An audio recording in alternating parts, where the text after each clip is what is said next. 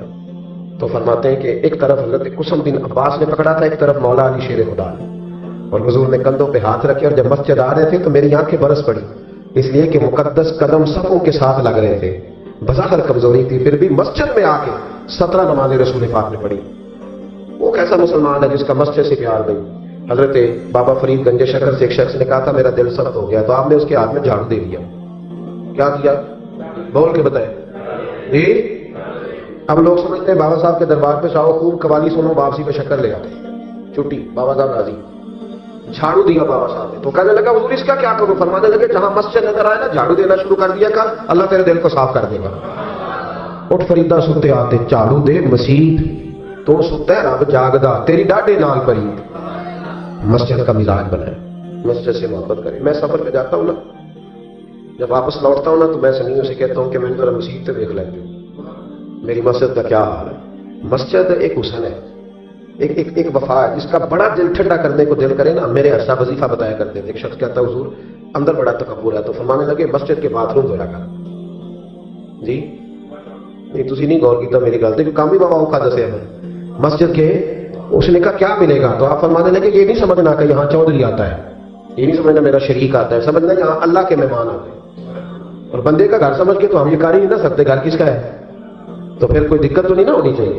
یہ جب آتا ہے نا رمضان شریف, الحمدللہ کچھ لوگ کہتے ہیں کہ میں ان کا پیر بھی ہوں, کچھ کہتے ہیں کہ آپ ہمارے استاد بھی ہیں, اور پیار کرنے والوں کی تعداد تو بے شمار ہی ہے. لیکن میں مسجد کی دریوں کے لیے خود بلاتا ہوں دوستوں کو, بچوں کو کہتا ہوں آپ مل کے دھو لیں. مجھے کہتے ہیں استاد جی اتنے بندے 7 ہوتے 17 ہوتے, بابا یہ بھی کاف ہوتے, آپ یہ کیا کر رہے ہیں؟ تو میں کہتا ہوں کہ میں ہاتھ لگاؤں گا تو سارے دوڑ کے آ جائیں, اور مجھے بڑا مزہ آتا ہے. کبھی یہ کام کر کے دیکھیں, اور اگر اس سے بھی زیادہ سکون لینا ہو تو جو طالب علم ہے نا مدرسوں میں پڑھتے ان کو روٹی کھلا کے دیکھیں, ان کے کبھی ساتھ بیٹھے. ہمارے تو محتمم کہتے ہیں جی میں تو کبھی مدرسے لنگر چکھے گی, میں محتمم ضرور ہوں, میں نہیں کبھی چکھیا, میں نیک آدمی ہوں. تو میں کہنا تو چکھیا کر, تجھے پتہ لگے کہ نہیں کھاندے نہیں. ہاں وہ چکھیا کر, وہ تو تجھے کھاندے ہی نہیں. آپ کے بچے تو ککڑ کڑائی کھاتے ہیں, وہ تو غریبوں کے بچے ہیں جو پتلی دال کھاتے ہیں. اس لیے مسجد سے پیار کریں, مدارس سے پیار کریں, مسجد کا کبھی ناغہ نہ کریں, مسجد کا کبھی ناغہ نہ کریں. امام شافعی فرمایا کرتے تھے جو لوگ مسجدوں میں آنے جانے کے عادی ہوتے ہیں, مسجد قیامت کے دن انہیں ڈھونڈتی پھریں گی. یا اللہ یہ آیا کرتا تھا اسے بلا, مسجدیں ڈھونڈے گی, آئیں گے انشاءاللہ تعالی. نوجوان بالخصوص توجہ کریں مسجد کی طرف. جوانی میں عادت نہ بنے تو بڑھاپے میں بالکل نہیں بنتی. جوان نماز پڑھے گا تو بڑھاپے میں عادت ہوگی. اللہ تعالیٰ سمجھنے کی توفیق عطا فرمائے. اللہ آپ کو رضا دے. اب میں نے ادھر بھی جانا ہے, یہ تو آپ نے پہلے بھی بتایا تھا, پھر تو میں آیا ہوں تو پتا چلا کتنا فاصلہ ہے. آپ تشریف رکھیں. یہ بڑے پیارے ہیں, یہ بڑے پیارے ہیں, محبت کے ساتھ فرما دیا. محبت ہوتی ہے نا جو کھینچ لاتی ہے لوگوں کو. تو یہ گئے, تو جو بچہ ترتیب دیتا ہے تو اس نے کہا نہیں مشکل ہے, کیونکہ مشغولیت کافی زیادہ 3 دنوں میں, تو میرے پاس آئے. تو بس طبیعت میں رنگ اس طرح کا تھا, میں کیا یہ ڈھونڈا نہ کریں اس بندے جائے گا انشاءاللہ. ان کا فائدہ یہ ہوا کہ کتنے اچھے لوگوں سے ملاقات ہو, اور یہ بزم مجھے اس لیے بھی یاد رہے گی, اور یہ ہمیشہ یاد رہے گی. کسی شخص نے روک کے کہا کہ لوگ نمازی بن گئے. آپ یقین کریں میں بڑا راضی ہوا اس بات سے. یار کوئی روک کے کہہ دے, کوئی بھی ہو, دل ٹھنڈا ہو گیا, روح ٹھنڈی ہو گئی. اللہ آپ کو سلامت رکھے. حضرت صاحب بن ناجیہ رضی اللہ تعالیٰ عنہ نبی پاک صلی اللہ علیہ وسلم کے ایک صحابی تھے, یہ طبرانی کی روایت. تو وہ کہتے ہیں نبی پاک کی بارگاہ میں آ کے کہ یا رسول اللہ جو دور جاہلیت میں کسی نے نیکی کی تھی اس کا بھی اجر ملے گا. تو حضور نے فرمایا کیوں, تو نے کیا کیا؟ عرض کرنے لگے یا رسول اللہ میرا اونٹ گم ہو گیا تھا, تو میں ڈھونڈتے ڈھونڈتے پہنچ گیا, ایک بوڑھے کے پاس مجھے اونٹ مل گیا. ایک روایت میں 1 اونٹ ہے, ایک میں 2 اونٹ ہیں. تو مجھے وہ اونٹ مل گئے. تو میں نے اس شخص کے پاس ابھی میں بیٹھا ہی تھا کہ کسی بچے کے رونے کی آواز آئی. تو وہ بوڑھا کہنے لگا دیکھو اگر بیٹا ہے تو رکھ لیتے ہیں, بیٹی ہے تو زندہ دفن کر دیتے ہیں. تو کہتے ہیں میں نے ان سے کہا کہ تم دفن نہ کرو, مجھے دے دو. فرماتے انہوں نے پھر مجھ سے قیمت مانگی تو میں نے وہ اونٹ دے دیے. میں 2 3 اونٹ دے کے وہ بچی لے آیا. پھر میں وہ لوگ ڈھونڈنے لگا جو بچیاں دفن کرتے تھے, میں انہیں قیمت دیتا اور بچیاں لے آیا. عرض کرنے لگے یا رسول اللہ, پھر میں نے حویلی بنائی, اس میں نے عورتوں کے ذمے لگایا بچیوں کو پالنا. 360 بچیوں کی میں نے جان بچائی. یا رسول اللہ آج کلمہ پڑھنے آیا ہوں اس کا بھی مجھے اجر ملے گا؟ تو حضور فرمانے لگے پہلا اجر تو تجھے مل گیا نا، اللہ نے کلمے کی توفیق عطا کر دی، پہلا اجر بھی تجھے مل گیا، باقی بھی اللہ تجھے خزانے کھول کے اجر عطا فرمائے گا۔ خیر کریں گے تو اللہ اجر ضائع نہیں کرتا، اللہ اجر ضائع، لیکن خیر کی عادت بنائیں، شر سے ہمیشہ بچیں۔